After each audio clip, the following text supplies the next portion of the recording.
The first black woman VP in U.S. history, a 73-year-old Washington Post writer. What happens next? This is an insulting and revolting column from a rather unremarkable white woman. Yep. Remember that time a vice president of the United States shot somebody in the face and that person had a heart attack and that vice president never apologized? Well, Kathleen Parker at the Washington Post doesn't remember that either. Let's talk about the worst press coverage any vice president in the history of the United States has ever gotten. And let's ask the question, why is that? Well, part of the reason in the case of the Washington Post is that only 2 years ago they lost 500,000 subscribers. They're desperate for click traffic. This is the type of article that gets that pretty quickly. The question is, does it get you the right traffic that you want? That's probably a no. And how do I know that? Well, let's look at the comments under the Kathleen Parker article.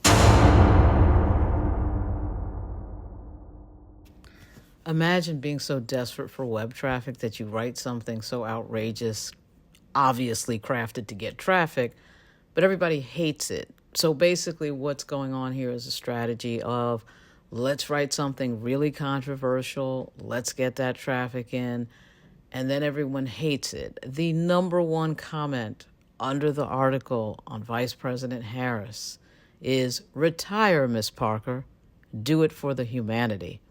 And at the time that I looked at it, it had 1,900 people hitting that like button.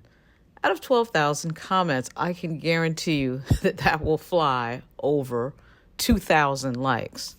What's always so astonishing about these situations is the complete lack of context.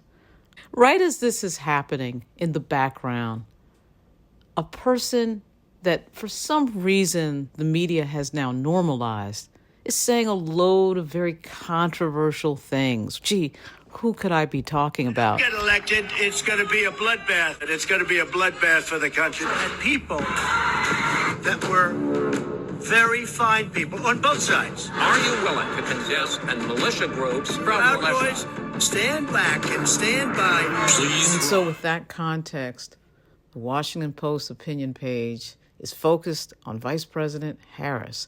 Here's the other big lack of context, but this is always the case. Just completely ignoring the history around vice presidents. An office typically ignored until somebody gets indicted or shoots somebody in the face. Then remember that time we had Dan Quayle as vice president? He got all obsessed about the TV show Murphy Brown, couldn't spell potato. Kathleen Murphy, I guess, forgets all this history. Who the hell knows why? For all of you out there, by the way, who might say that Vice President Harris is focused on because of race, well, gee, what would give you that idea? Could it be something that Kathleen Parker actually wrote in her article on the vice president? Of course it could be something in the article. Paragraph 6, the Kamala conundrum comes down to this. She was picked because she was black and female, a combo tantamount to job security. Now that she's become a burden to the Democratic ticket, Biden can't fire her.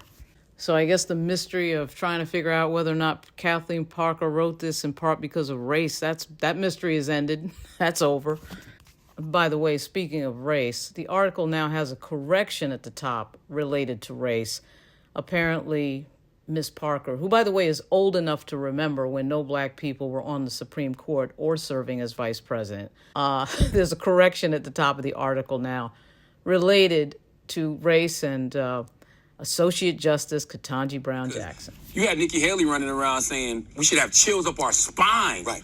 We should be scared to death of a Kamala Harris presidency. You're only saying that because she's black. You're only saying that because she's black and she's a woman. Like, there's no other thing to fear, because if she got into the White House and she became president, her policies wouldn't be any different than any other Criticism Democrat. of Kamala Harris has been going on for a long time. Remember, she's the first black vice president in the history of the United States.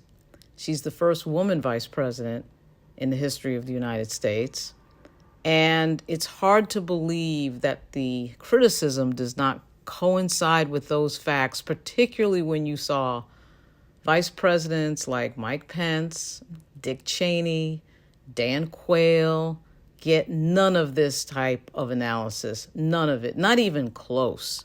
So we're actually supposed to believe that it's a coincidence that the first woman vice president is getting this much criticism. And here's another thing. Because she gets all these articles that no other vice president has ever gotten, the polls are reflecting that. Well, of course they are, because article after article after article after article is negative. With that much negative publicity, how could she not poll low? It's almost impossible. I've always had a theory about this, which is that I think that the people who are on Team Biden are pushing some of these negative stories, if not most of these negative stories. I just don't think it's a coincidence, particularly when you have an 81-year-old president and everybody is asking about his mental acuity. And then that, of course, would lead people to think about, well, who would replace him if he were to step aside? So it's very interesting that Kathleen Parker is doing that look at the squirrel. Let's look at the vice president. Let's not look at the president, the person that everyone is talking about, the person who's actually in charge and in power. No, let's not look at him. Let's look at the vice president. That very moment right there is a little bit suspect because, again, the vice president is really told what to do from the White House. I ran a prompt through ChatGTP, and basically the prompt was reasons why Vice President Harris should step aside. And really the article that ChatGPT pumped out was very similar to Kathleen Parker's article. You know, that sort of lack of depth, the lack of historical context, the lack of reference points to crises we've had. Certainly the one in 2021 comes to mind at the U.S. Capitol. ChatGTP gives you sort of this very thin set of answers right now, thin analysis, not a whole lot of depth, which is why you do have to ask the question at some point, are any of these opinion writers any better than artificial intelligence? Could artificial intelligence do just as good of a job as they're doing? And I'm starting to think after this ridiculous article that the answer is a clear yes. We've seen others before in the Washington Post, the whole without fact, very thin, particularly on the opinion page. Certainly around when Karen Tumulty was writing about Justin Fairfax in 2019. It's a great example. Nothing investigated, nothing looked into, and I'm just writing stuff without making one phone call to anybody, without making one phone call to anyone who's involved in the story on the side that I'm writing about, which of course would be the lieutenant governor.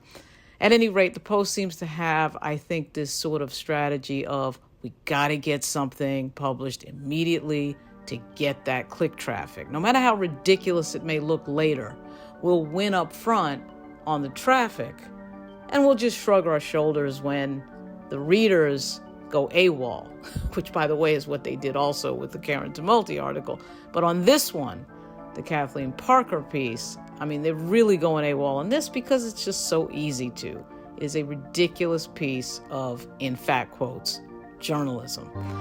Until next time, I'll be back very soon. Good luck.